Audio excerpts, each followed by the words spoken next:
She would hand something off and then hover. She would review it and rewrite it. She would jump back into the details and take over. And then she'll tell herself, see, I knew I couldn't trust anyone. Quick question. If you disappeared for 2 weeks, phone off, laptop closed, a true I am not responding to anything that isn't an emergency kind of energy, would your business keep running? Mostly run with a few spicy moments, or collapse into a group chat title, Where Do We Find Everything? If you laughed and then felt a tiny wave of stress in your chest, we should keep talking. Because a lot of founders don't have a business. They have a high-paying job where they're also the project manager, decision maker, quality control, the IT department, and the emotional support hotline. And it's not because you're doing anything wrong. It's because you're outgrown the way your business is operating. Today, I'm breaking down what a fractional COO actually is, what it fixes, why it's different than hiring a VA or an OBM, and how to know if you're at the stage where operations, not another strategy, is the move. And when you're done listening, your next step is very simple. Take the CEO capacity quiz linked in the show notes. It will help you pinpoint what's draining you right now and what kind of support will actually change it. Okay, let's get into it. The real problem, we're going to start here, and it is not motivation. Most people listening to this are not beginners. You are capable. You're smart. You've built something real. You've had the wins. And you also might be quietly thinking, I can't keep running at this pace. I have help, but somehow I'm still doing everything. I'm always catching up. If I don't stay on top of it, things will slip. And here's the truth. When your business is built around your brain and your adrenaline, it will reward you until it punishes you.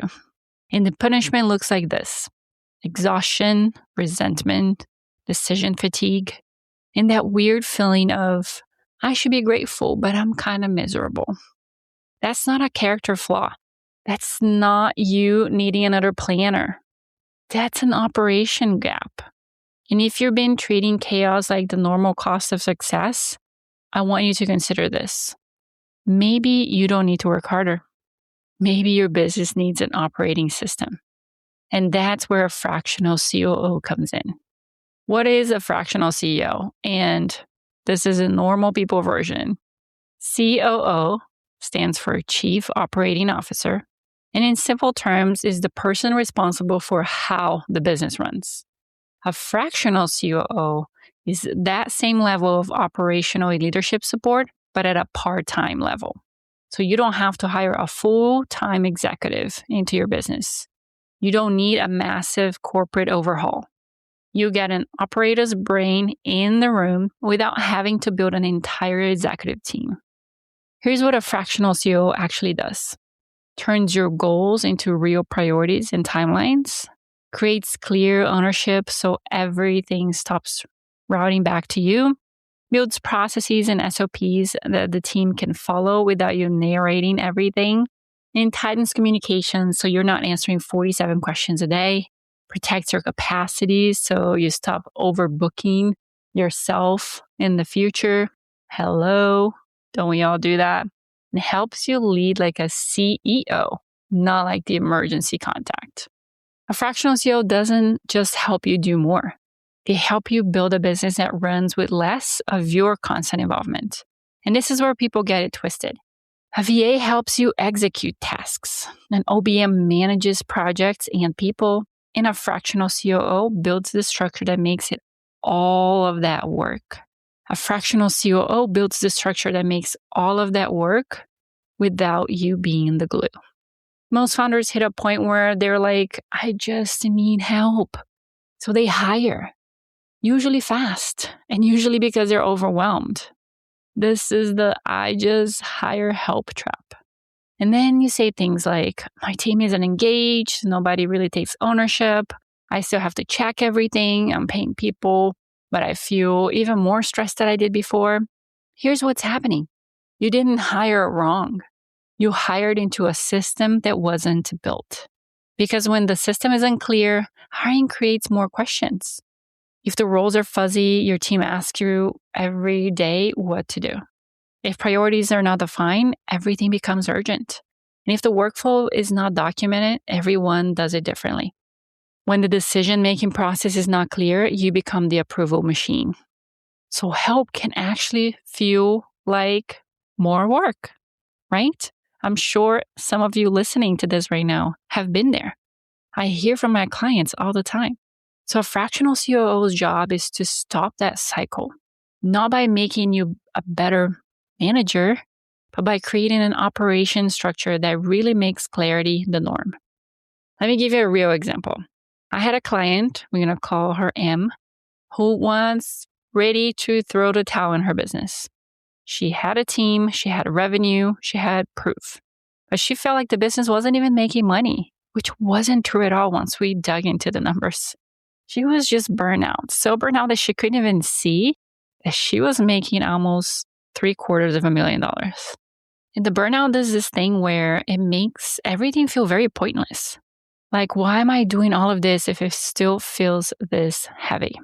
She was overworked, the team felt disengaged, and she was carrying that familiar mental load of remembering everything, fixing everything, being the one who notices what's missing, and being the one who cares the most. So we didn't start with try harder or let's be a better leader. We started with the basics that most business skip because they are moving fast. We clarified the tasks that actually needed to be done, not the vibes, not the assumptions, real tasks. Then we'll reassign those tasks based on each teammate's strength. Because half of the time, people, quote unquote, are not engaged because they're doing work that drains them or work that they don't own. And then we created the SOPs and processes to follow. So it wasn't a ask M everything kind of time. It was, here's a system, here's the standard, here's the expectation. And that combination really solved the problem. Not because M suddenly became a different person, but because the business stopped depending on her all the time to function. And the biggest outcome, room to breathe. She could finally stop feeling like the business was slipping through her fingers every time she wasn't staring at it. M didn't need more help. She needed structure that made her team's help actually work. So let's talk about the obvious question here. Can I just hire a VA? Yes, sometimes. But a VA is executive support. They usually are not responsible for redesigning how your business runs. So if the business is unclear, the VA becomes a task doer while you stay the operating system. Then some founders say, I hire a VA, but I'm still drowning, or I'm delegating, but it's not sticking. I'm still answering everything. Delegation doesn't work for me because you didn't need more hands. You needed a better system.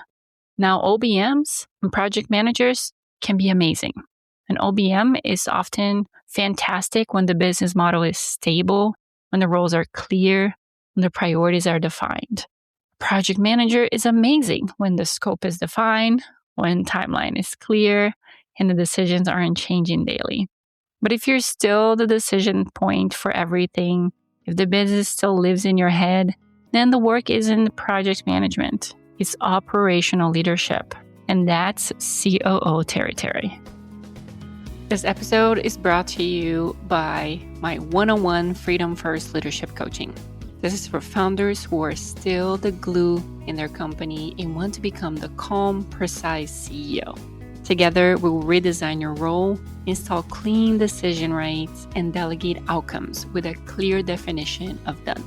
You'll leave with a weekly operating cadence, a 90-day plan, and the confidence to scale without being on call to everything. If you want high standards at a human pace, apply now at accidentalceo.co/coaching. That's accidentalceo.co/coaching. Now I want to talk about a different kind of founder. This one is sneaky because it looks fine from the outside, right? I had a client, let's call her H, who looked like she was crushing it. Busy business, money coming in, clients happy. And behind the scenes, she was drowning. not because she wasn't capable, but because she was holding the entire thing together with pure willpower. She had no confidence letting go. And she didn't have systems that made that delegation feel safe. So even when she tried to delegate, it didn't feel right. When delegation doesn't feel safe, you know what happens? Micromanaging. It doesn't happen properly. She would hand something off and then hover. She would review it and rewrite it. She would jump back into the details and take over. And then she'll tell herself, see, I knew I couldn't trust anyone. But the truth was, it wasn't a trust issue. It was a support issue. Because delegation without structure feels like free falling. So what we did was a combo. An identity shift because she had the I'm the only one who can make it work pattern, and the system that made delegation actually sustainable. We built some clear ownership, some clear standards, processes, and communication rhythms that didn't depend on her being on call. And the result was huge. She could keep growing without requiring her soul. Profit is great, but profit without operation support becomes a trap because the business grows and you shrink. So let's make this very practical. You're probably ready for fractional COO support if, number one, you're the bottleneck and decisions, approvals, and priorities, everything still routes back to you. Number two, if you keep solving the same problems over and over again, different week, same chaos. Number three, if your growth feels fragile. If revenue increases, so does the stress. Number four, if your team helps, quote unquote, but you still feel alone because you're carrying the mental load. Number five, you don't trust delegation because it keeps bouncing back. Number six, you're stuck in reactive CEO mode. You want to be strategic, but the day eats you alive. And number seven, you keep saying, once things calm down. If the business needs a calm month to function, it is not built for your real life. You've got 3 or more of those. It's not you need to be more disciplined. It's time for operations. Okay, so let's talk about what this can look like in real life, because fractional COO support isn't one size fits all. I offer 2 ways to work together depending on what your business really needs right now. Option number 1 is a fractional COO partner retainer, which means ongoing support for 6 months minimum. This is for founders who want a strategic partner in the room as they grow, not just a one-time reset. And every month, we talk about strategies and leadership. We have sessions together. We review priorities, capacity, launch plans, bottlenecks, and any kind of decision that has to do with your leadership. We have support outside via Voxer or Slack. And then for some quick questions in between, hey, can you look at the system before I roll it out? Things like that. So it really prioritizes capacity oversight and helps protect your time, choose what actually moves the needle, and avoid some quiet rebuilding chaos. This is the best fit when you're like, I don't need a one-time cleanup. I need ongoing operations and leadership support while we scale. And then the second option is an ops and delegation sprint. This is a project-based COO service. This is best for founders who already have done some clarity work, like a retreat or maybe a VIP day, or they own reset and they're ready to implement. This usually takes about 6 to 8 weeks. We do a 1 deep dive kickoff meeting, 2 to 3 hours. We do weekly or bi-weekly working calls. We still use Voxer and Slack access between all of those meetings, and a shared workspace where we keep all the plans, the documentations, and decisions very organized. This is for founders who are like, we need to build a system, clean it up, document it, train it, and get it running. And this is perfect segue into our next example. Let me tell you about C. C runs a very successful business, real clients, real demand, real growth. But the business always fell strained because of cash flow issues. And to be super clear, this wasn't like they're not making money situation. This was a money is coming in, but the back end is leaking and inconsistent situation. So it looks like this. Invoices and follow-ups are happening at a half manual way. Payments are not being tackled clearly. There's different people doing the same process differently. Important steps are living in someone's head. And the founder is constantly thinking, why does it feel this stressful if a business is doing well? We worked together for a few months to get the back of the house organized, tighten flows, clean up the responsibilities, and stabilize the basics. But the real running point was this. They were ready to implement a new app-based system for their clients, something that would completely change how they do onboarding, communication, and payments. And this is actually where a project-based COO engagement really shines, because implementation without the operational leadership can turn into chaos very fast. So instead of install the app and hope everyone uses it correctly, we build that new operating model around it. What's the new client experience from start to finish? Who owns each step? Where does information live? Where are the non-negotiables? Where are the SOPs for the staff, etc.? That's the difference between buying software and buying a system. And the best part is, once the staff is trained and the SOPs are in place, the business stops depending on the founder to keep it all moving. The systems carry forward. When you're implementing something new, you don't just need a tool. You need an operating systems to build around the tool. And that's going to provide the support that you need to be successful on the other end. Before we wrap up, here is a simple exercise that you can do today. Imagine you take 2 weeks off. What breaks? Most founders think that client work is usually the first thing to go. But usually the breakdowns are payments and follow-ups, delivery handoffs, time decision-making, scheduling, some client boundaries, some execution consistency, and the who owns what confusion.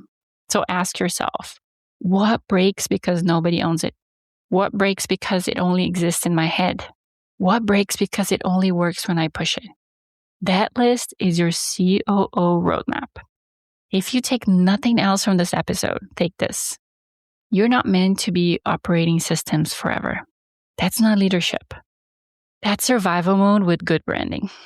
And you can have high standards in a business that doesn't require consistent saving. So here's your next step. You're going to take the CEO capacity quiz linked in the show notes today.